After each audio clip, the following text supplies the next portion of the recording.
আপনি কি জানেন মদিনার রওজা শরীফের নিচে এমন একটি গোপন দেওয়াল আছে যা লোহা বা পাথর দিয়ে নয়, বরং হাজার হাজার মন গলিত সীসা দিয়ে তৈরি। কিন্তু কেন মাটির গভীরে এই অবেধ্য দেওয়াল তুলতে হয়েছিল?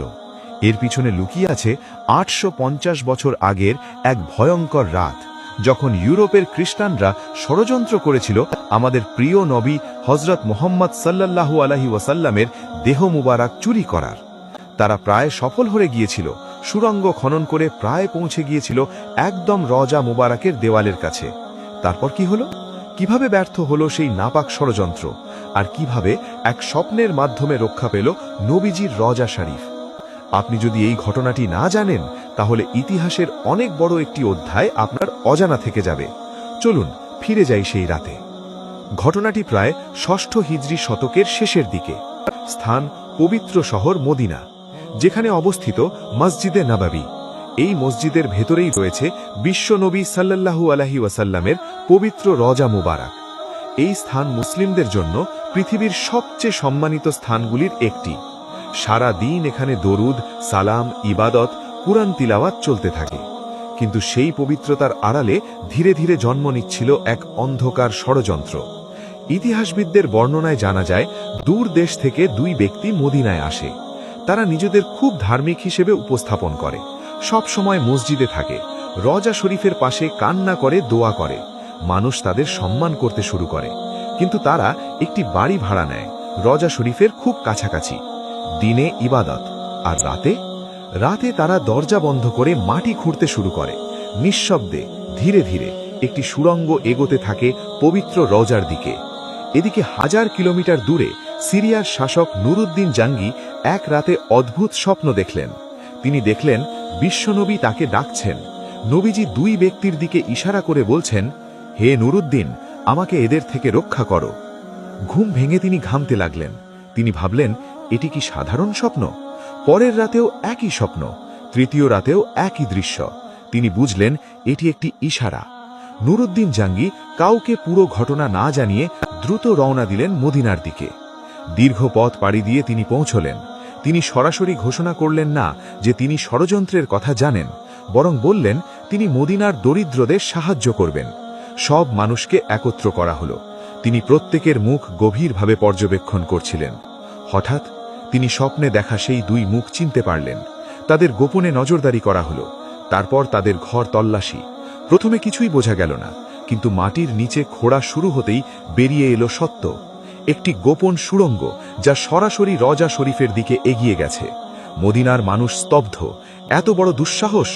কঠোর জিজ্ঞাসাবাদে তারা স্বীকার করে তারা বিদেশি শক্তির পাঠানো লোক। তাদের উদ্দেশ্য ছিল মুসলিমদের হৃদয়ে আঘাত করা। তাদের শাস্তি দেওয়া হয়। নুরুদ্দিন জঙ্গি শুধু শাস্তি দিয়েই থেমে থাকেননি, তিনি রওজা শরীফের চারপাশে গভীর পরিখা খনন করান। তারপর সেই পরিখায় গলিত সীসা ঢেলে দেওয়া হয়, যাতে ভবিষ্যতে কেউ নিচ দিয়ে সুড়ঙ্গ খুঁড়তে না পারে। আজও সেই ঐতিহাসিক নিরাপত্তা ব্যবস্থা ইসলামের ইতিহাসের অংশ। ষড়যন্ত্র ভেস্তে যাওয়ার পর যা ঘটেছিল। সুড়ঙ্গ আবিষ্কারের পর পুরো মদিনা শহর কেঁপে উঠেছিল। মানুষ অবিশ্বাসে স্তব্ধ। কেউ কাঁদছিল, কেউ দরুদ পড়ছিল, কেউ সিজদায় লুটিয়ে পড়েছিল। কারণ এটি শুধু একটি অপরাধ ছিল না, এটি ছিল বিশ্বনবী মুহাম্মদ সাল্লাল্লাহু আলাইহি ওয়াসাল্লামের প্রতি দুঃসাহসিক অবমাননার চেষ্টা। মসজিদে নববীতে আবেগঘন মুহূর্ত। মসজিদে নববীর ভেতর সেই দিন এক ভিন্ন পরিবেশ। মানুষ একে অপরকে বলছিল, আল্লাহ নিজেই তার হাবিবকে রক্ষা করেছেন। নুরুদ্দিন জঙ্গি রওজা শরীফের সামনে দাঁড়িয়ে কাঁদছিলেন। তিনি বলছিলেন, ইয়া রাসূলুল্লাহ, যদি আমি দেরি করতাম, যদি স্বপ্নকে গুরুত্ব না দিতাম। তার চোখ বেয়ে অশ্রু ঝরছিল। এটি ছিল এক শাসকের ভালোবাসা, ক্ষমতার নয়, ঈমানের। নিরাপত্তার নতুন ইতিহাস। নুরুদ্দিন জঙ্গি সঙ্গে সঙ্গে ইঞ্জিনিয়ার ও বিশেষজ্ঞদের ডাকলেন। তিনি বললেন, এমন ব্যবস্থা করো যাতে কিয়ামত পর্যন্ত কেউ এই পবিত্র স্থানের নিচে পৌঁছতে না পারে। রওজা শরীফের চারপাশে গভীর খাল খনন করা হলো। তারপর সেই খাল গলিত সীসা দিয়ে ভরাট করা হয়। এটি ছিল এক অভিনব নিরাপত্তা ব্যবস্থা। ইতিহাসবিদরা বলেন এত শক্ত প্রতিরক্ষা ব্যবস্থা সেই সময়ে বিরল ছিল। আজও যখন কেউ মসজিদে নববীতে দাঁড়িয়ে রওজা শরীফের সামনে সালাম জানায়, তারা জানে না কখনো ইতিহাসের এক অন্ধকার রাতে মাটি কাঁপছিল সুড়ঙ্গ খোঁড়ার শব্দে, কিন্তু আল্লাহর পরিকল্পনা ছিল ভিন্ন। ষড়যন্ত্র ব্যর্থ হয়েছে, ঈমান বিজয়ী হয়েছে।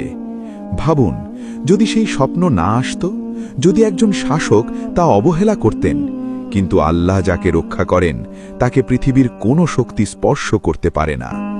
বিশ্বনবী হযরত মুহাম্মদ সাল্লাল্লাহু আলাইহি ওয়াসাল্লাম, তিনি শুধু একজন নবী নন, তিনি রাহমাতুল লিল আলামিন সাল্লাল্লাহু আলাইহি ওয়াসাল্লাম।